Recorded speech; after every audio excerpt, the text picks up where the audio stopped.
اور اس فیملی کے سارے لفظ اس لفظ میں ہوں گے. کیا کہنے. تو وہ اس طرح سے وہ لفظوں کی فیملیز مجھے بتاتے تھے, بالکل, جس کی وجہ سے وہ میرے لیے آسانی ہو جاتی تھی, اور زبان کو سمجھنے میں, لفظ کو سمجھنے میں, تلفظ کو سمجھنے میں, معنی کو سمجھنے میں.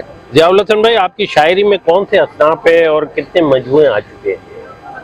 میری شاعری کے 3 مجموعے شائع ہوئے ہیں اب تک. تو اس میں زیادہ تر تو غزلیں ہیں, میں غزل کا شاعر ہی ہوں ماشاءاللہ. لیکن جو میرا دوسرا مجموعہ تھا اس میں کچھ نظمیں تھیں, ان کا عنوان بھی تھا آدھی بھوک اور پوری گالیاں.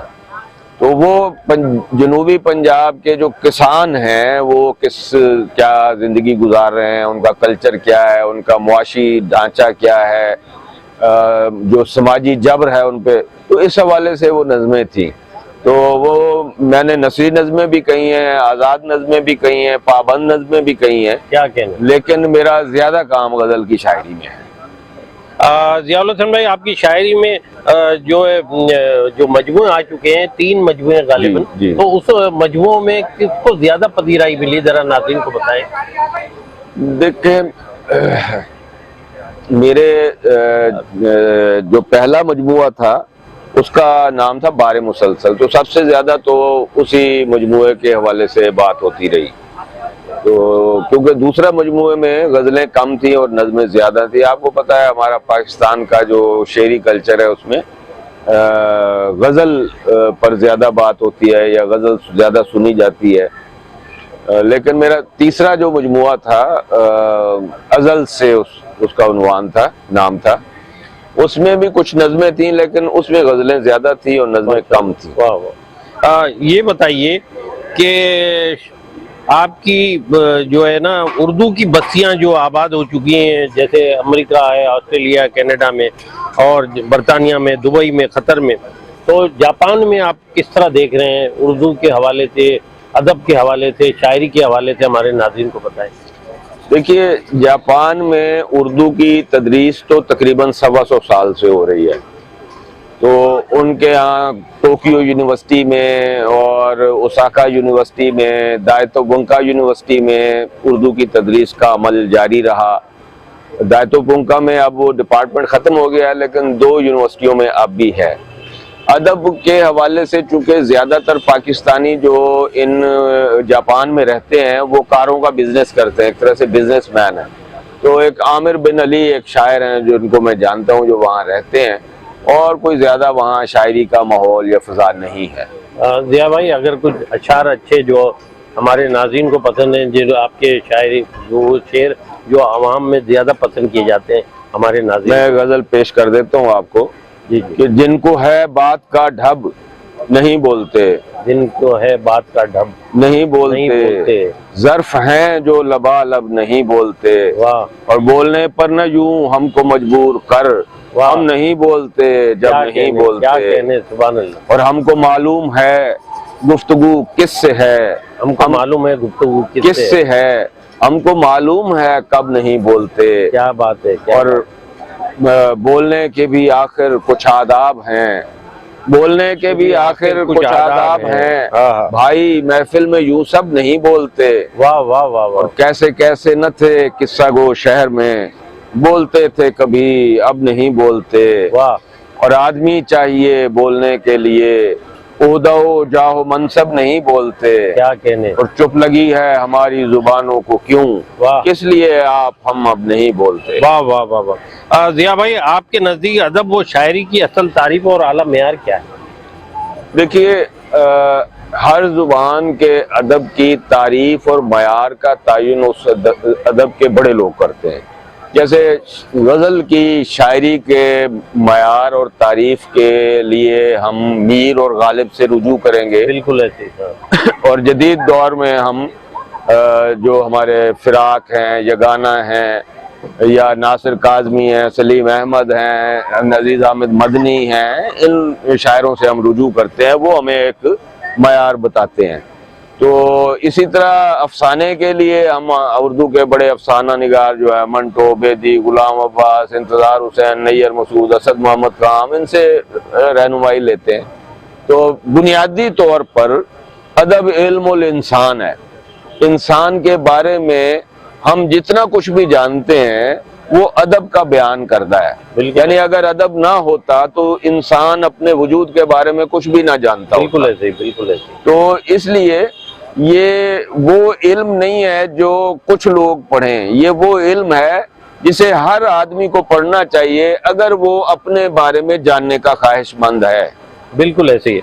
ضیاء بھائی، ادب و شاعری میں بیرونی ممالک کے دورے آپ کے بہت سارے وہ ہوں گے، عالمی مشاعرے بھی پڑھے، اس حوالے سے بتائیے گا کہ کیسا تجربہ رہا، کیسی پذیرائی ملی، کیسا دیکھا اپنے باہر کے لوگوں کو؟ دیکھیے یہ کچھ ممالک ایسے ہوں گے جو یاد ہوگا. جی ظاہر ہے. میں امریکہ 2 دفعہ گیا ہوں. وہاں کے لوگ میں نے دیکھا کہ اگر باہر جانے کا رہنے کا تجربہ ہو تو ہمیں معلوم ہوتا ہے کہ جب کوئی آدمی باہر چلا جاتا ہے جی تو اپنی زبان کو سننا بھی اس کے لیے ایک عشرت ہے. جی بالکل ہے. تو وہ جب ہم جاتے ہیں باہر تو وہ بڑی محبت سے، بڑی گرمجوشی سے ہم سے پیش آتے ہیں اور ایسے لگتا ہے جیسے وہ ہمارے ممنون ہو رہے ہیں کہ ہم نے آ کے ان کو وہ ماحول فراہم کیا جس میں وہ کچھ وقت اپنی پرانی دنیا کے ساتھ منسلک ہو سکتے ہیں یا اسے یاد کر سکتے ہیں یا اسے محسوس کر سکتے ہیں. کیا بات. ضیاء الحسن صاحب، آپ کے دور کا ادب اور آج کے دور کا ادب و شاعری دونوں کیا فرق دیکھ رہے ہیں آپ؟ جیسے 70-80 کی دہائی میں جو ماحول تھا اور آج کل آپ جو دیکھ رہے ہیں، کیا فرق محسوس کرتے ہیں؟ دیکھیے ہر زمانہ ادب کو تبدیل کرتا ہے. ادب ظاہر ہے ایک مسلسل زندہ وجود ہے. وہ خود آگے بڑھتا ہے، اپنے بارے میں تعین بھی وہ خود کرتا ہے. یعنی یہ نہیں کہ کوئی انسان یا کوئی ادارہ یہ طے کرے کہ اب ہم غزل لکھیں گے یا نظم لکھیں گے یا افسانہ لکھیں گے یا اب ہم اس موضوع پر لکھیں گے اس پہ نہیں لکھیں گے. ادب اس کا تعین خود کرتا ہے. تو مجھے ہمیشہ یہ محسوس ہوتا ہے جیسے تخلیقی تجربہ وہ کوئی کائناتی عمل ہے یا کائناتی وجود ہے جو ہمارے اندر موجود ہوتا ہے اور وہ اس کا تعین کرتا ہے. اب 70 اور 80 اور 90 کی دہائی یعنی 20ویں صدی کا ربع آخر جو ہے وہ ایک بدل جانے والی دنیا کا انٹرم پیریڈ ہے. بالکل ایسے. تو اس میں بہت ساری چیزیں ہو رہی تھیں، بہت ساری چیزیں ایسی ہو رہی تھیں جنہوں نے مکمل ہونا تھا 21ویں صدی میں آ کے. اب ہم دیکھتے ہیں کہ 21ویں صدی ایک بالکل اور دنیا ہے. بہت تبدیلی آ گئی. بالکل اور دنیا ہے. 20ویں صدی کے آخری سال تک بھی دنیا اور تھی. بالکل. لیکن 21ویں صدی میں قدم رکھتے ہی دنیا اتنی تیزی سے بدلنے لگی کہ ابھی جو ہے صرف ہم وہ لوگ ہیں جنہوں نے یعنی 20ویں صدی میں پیدا ہوئے، 20ویں صدی میں شعور کی آنکھ کھولی اور انہوں نے دیکھی 20ویں صدی. ہمیں معلوم ہے کہ یہ دنیا کتنی رفتار سے بدلی ہے اور اس میں کیا چیزیں ایسی ہیں جو بہت مثبت ہیں، کیا چیزیں منفی ہیں. جیسے انسان کا انسان سے تعلق اس صدی میں ٹوٹا ہے یا کم ہوا ہے، لیکن سائنس اور ٹیکنالوجی میں ترقی بہت زیادہ ہوئی ہے. بالکل ایسے. ضیاء الحسن بھائی، آپ جاپان میں کافی عرصے سے، کتنے سال؟ مجھے 1 سال ہو گیا ہے، لیکن مجھے ابھی وہاں کچھ سال اور رہنا ہے. وہاں آپ لینگویجز پڑھا رہے ہیں، خاص طور پہ اردو زبان پڑھاتا ہوں. پاکستان کا جیسے ایشین کلچر ہے، یہ اس بارے میں بتائیے کہ جاپان میں اردو کا کیا مستقبل ہے اور وہ کام جو اردو کا سنا ہے بہت کام ہو رہا ہے جاپان میں، اس حوالے سے ہمارے ناظرین کو تھوڑا بہت ضرور بتائیے. جی، ایک تو یہ بات ہے کہ جاپان میں اردو کی تدریس بہت 1908 سے ہو رہی ہے. ماشاءاللہ. تو یعنی وہ تقریباً 125 سال بنتے ہیں. جی. اور دوسرا یہ کہ وہاں اردو ادب کے تراجم بہت ہوئے. مثلاً انہوں نے وہاں ایک ہمارے بڑے مترجم اور استاد ہیں ہیروجی کتاوکا صاحب.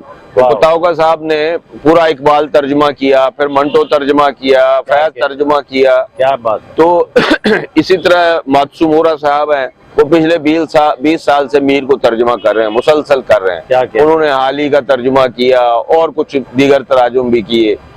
تو یہ تو بڑا بلک میں کام ہے نا، بہت بڑا کام ہے، بہت بڑا کام ہے. میر کے کلیات اتنا ضخیم ہے، تو اسی طرح اقبال کا کلیات بھی کوئی کم نہیں ہے، بہت ضخیم کلیات ہے. مطلب پاکستان سے باہر بھی اور ملکوں میں بہت کام ہو رہا ہے. بہت کام ہو رہا ہے. اچھا ضیاء الحسن بھائی، آپ تو ماشاءاللہ اتنا تجربے کار ہیں، سینئر ہیں، اتنے مجموعے آ چکے ہیں. یہ بتائیے کہ نئے شعراء اور ادیب آ رہے ہیں